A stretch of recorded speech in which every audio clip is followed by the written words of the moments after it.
নূহ আলাইহিস সালামকে আল্লাহ কি বললেন? কি বানাও?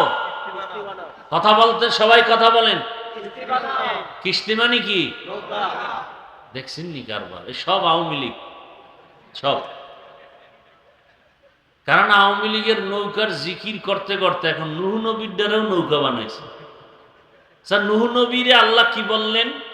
এমন একটা কিস্তি বানাবা যে কিস্তির মধ্যে তোমার 40 জন মুমিন, তোমার সন্তান এবং পশু পাখির এক জোড়া করে, 2টা হাতি, 1 জোড়া গরু, 1 জোড়া ছাগল, 1 জোড়া ভেড়া, 1 জোড়া উট, এইভাবে যত পশু পাখি আছে 1 জোড়া করে। আচ্ছা, দুনিয়াতে এমন কোন নৌকা আসেনি যে 1 জোড়া হাতি উঠাবেন, 1 জোড়া উট, 1 জোড়া গরু আর 40 জন মানুষ উঠবে আর এটা চিতয়ে থাকবে? মেয়া 20 জন মানুষ উঠলি লাড়াচাড়া কয়ে থাম থাম পড়বে পড়বে, এর মধ্যে 2 জন পড়ে গেছে। তা আসলে কি এটা নৌকা ছিল? নূহ নবীর এটা নৌকা না জাহাজ? তাহলে আমাদের এই নৌকা বলাটাও ভুল। আওয়ামী লীগের নৌকা কোন, এটা আমার জন্য কোনো দুঃখ নাই। আমনের কবরে আমনে যাইবেন, আমনে বাড়ি ছেড়ে জঙ্গলে পালাইবেন, এটা আপনার বিষয়। কিন্তু নূহ নবীর নৌকা আসলে কি কিস্তি, কি নৌকা না জাহাজ? জাহাজ। একতলা জাহাজ না, কয়েকতলা বিশিষ্ট জাহাজ। এক এক তলায় এক এক প্রাণী রাখছেন। এ বিষয়ে ভিন্ন বর্ণনা আছে, ওদিকে আমি যাব না। এবার সব উঠল, উঠার পরে আল্লাহ পাক পানি বন্যা দিলেন। একাধারে 40 দিন বৃষ্টি। কয়দিন? সব শেষ। নূহ নবীর এক সন্তান কেনান বলল, আমি পাহাড়ের উপরে উঠে যাব। পাহাড়ের উপরে পানি, মরে গেল। ওই জাহাজে যারা ছিল 40 জন মুমিন আর 3 জন নূহ নবীর সন্তান, এরা বেঁচে থাকলেন। পশু পাখি বেঁচে থাকলো। পানি বন্যা শেষ। পুরা জমিন সাফ, গাছপালা কিচ্ছু নাই। এমনকি বাইতুল্লাহ যেখানে ছিল সেটাও নিশ্চিহ্ন, সমান হয়ে গেছে। নূহ নবীর 3 সন্তান দিয়া নতুন করে পৃথিবীটাকে আবার আবাদ করা হলো। এজন্য বলা হয় নূহ নবী হলেন মানব জাতির দ্বিতীয় আদি পিতা। নূহ নবীর 3 সন্তান সাম, হাম, ইয়াফাস, এই 3 সন্তান মিলে ওই সময় একটা শহরকে আবাদ করলো, বর্তমান ইরাকের অন্তর্গত। ওই শহরের নাম বাবেল শহর। কি শহর? কোন এক সময় সেই বাবেল শহরের অধিপতি বেঈমান নমরুদ হলো। কে হলো? নমরুদ। জুলুম, অত্যাচার সীমাহীন করতে থাকলো, ক্ষমতার অপব্যবহার।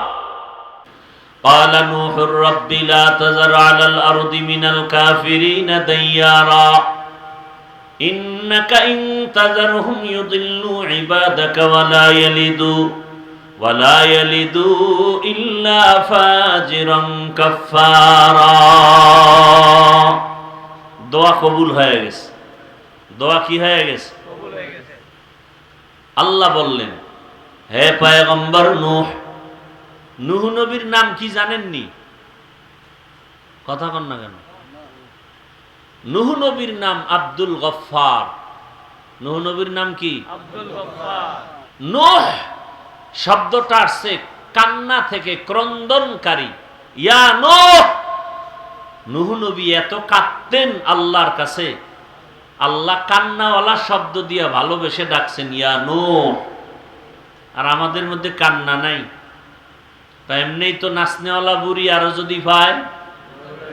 কান্না নাই, এর মধ্যে একদল কয় বেশি কাদা লাগে না।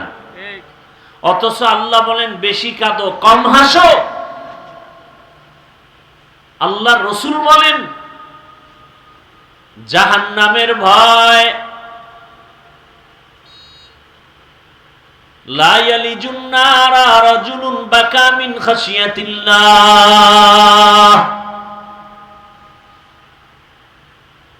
হাত্তা ইয়াউদাল লাবানু ফিদ দারঈ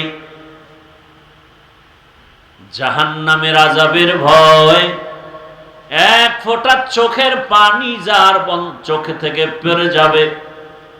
নবী উদাহরণ দিয়া বলেন, গাভীর ওলান থেকে দুধ বের করে ভেতরে যেমন ঢুকানো সম্ভব না, ওই কান্নাওয়ালা বান্দা বান্দিকে জাহান্নামে দেওয়াও সম্ভব না। কান্নার দাম আছে না নাই? চোখে পানি দেখলেই দুনিয়াওয়ালার দিল গরম হয় না নরম? তাহলে আল্লাহর দয়া কি আরো কম নাকি? আল্লাহ বারবার বলে কাঁদো। নূহ আলাইহিস সালামকে আল্লাহ কান্নাওয়ালা শব্দ দিয়া ডাকলেন, ইয়া নূহ, তোমার দোয়া কবুল হয়ে গেল, আমি গজব দিয়া দুনিয়ার সব মানুষ ধ্বংস করে দিব, তবে তুমি যাদেরকে ঈমানওয়ালা বানিয়েছো, যেই 40 জন 950 বছরের দাওয়াতে কালেমাওয়ালা হলো, এদেরও কি মেরে ফেলবো? কয় না, এদের হেফাজতের জন্য আল্লাহ বলেন বড় আকারে সুন্দর করে একটা কিস্তি বানাও। কি বানাও? আপনাদের কষ্ট লাগতেছে? খারাপ লাগতেছে? ঘুম আসতেছে? এই এতক্ষণ টাইম বাসায় থাকলে মোবাইলে গুনাহ করতেন, আর কি করতেন? এখন গুনাহ করতে কি সিনেমা হলে যাওয়া লাগে? আলাদা টেলিভিশন লাগে? আরে পৃথিবীর শ্রেষ্ঠ গুনার ফ্যাক্টরি কি? মোবাইল। কি এর মদের নেশা, বিড়ির নেশা, গাঞ্জার নেশা, সব থেকে বড় নেশা মোবাইলের নেশা। এ বিষয়ে কোনো ওয়াজ নাই। সরকার টাকা দিয়া র্যাব, আর্মি, পুলিশ, বিডিআর লাগায় দিছে, মদের নেশাকে বন্ধ করো। হ্যাঁ, নেশা বন্ধ করো, নেশা। মোবাইল নেশা বন্ধ করার কোনো পদক্ষেপ নাই। আমরা টুকটাক বয়ান করি, এত অনেকের কলিজা জ্বলে, অথচ এই মোবাইল আমার দেশ ও জাতির যে পরিমাণ ক্ষতি করলো, মদে পরিমাণ ক্ষতি করেন।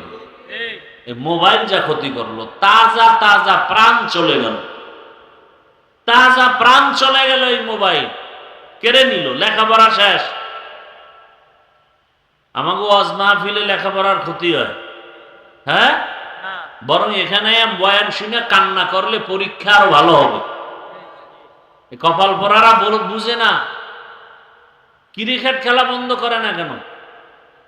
পরীক্ষার ছেলেদের যেন ক্ষতি না হয়, এই 1 মাসের জন্য পরীক্ষা যতদিন চলবে ততদিন সব চ্যানেল বন্ধ, টিভি বন্ধ, পত্রিকা বন্ধ। কারণ ছেলে মেয়েরা টেলিভিশন দেখে, মোবাইল বন্ধ। এটা না কামের কাম। আকাম করতে আয়, ওয়াজ বন্ধ করো, মাইকের সাউন্ড কমাও। বিয়ার অনুষ্ঠানে যে গান বাজে, এটা কমায় না কেন? কি 5 তলা বিল্ডিং পর্যন্ত মনে হয় ভূমিকম্প শুরু হয়ে গেছে। আর কোরআনের বাগানে এসে কান্না করে দোয়া করলে আল্লাহ জেহেন খুলে দিবে, পরীক্ষারও সহজ হবে। এখানে বেশি আসা দরকার। কপাল খারাপ আমাদের। নূহ আলাইহিস সালামকে আল্লাহ কি বললেন? কি বানাও? কথা বলতে সবাই কথা বলেন। কিস্তি মানে কি? দেখছেন নি কারবার? সব আওয়ামী লীগ, সব। কারণ আওয়ামী লীগের নৌকার জিকির করতে করতে এখন নূহ নবীর দ্বারাও নৌকা বানাইছে। স্যার, নূহ নবীরে আল্লাহ কি বললেন?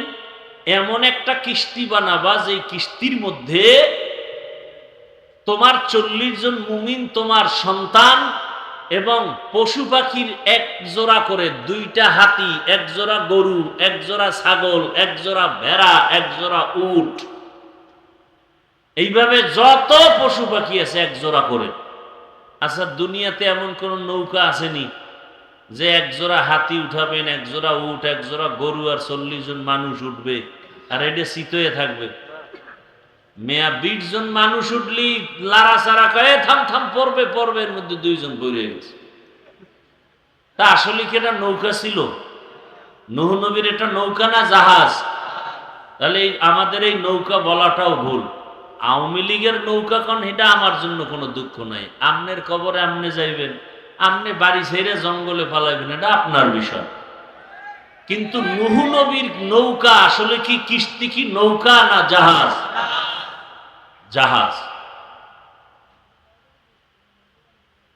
একতলা জাহাজ না, কয়েকতলা বিশিষ্ট জাহাজ।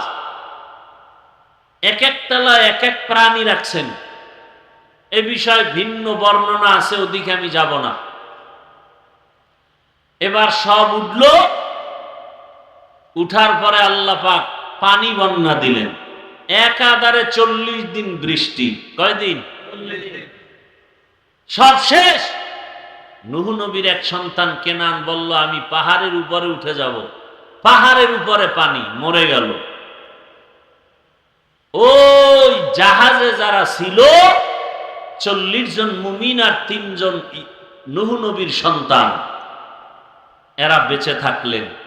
পশু পাখি বেঁচে থাকলো। পানি বন্যা শেষ। পুরা জমিন সাফ, গাছপালা কিচ্ছু নাই। এমনকি বাইতুল্লাহ যেখানে ছিল সেটাও নিশ্চিহ্ন, সমান হয়ে গেছে। নূহ নবীর 3 সন্তান দিয়া নতুন করে পৃথিবীটাকে আবার আবাদ করা হলো। এজন্য বলা হয় নূহ নবী হলেন মানব জাতির দ্বিতীয় আদি পিতা। নূহ নবীর 3 সন্তান সাম, হাম, ইয়াফাস।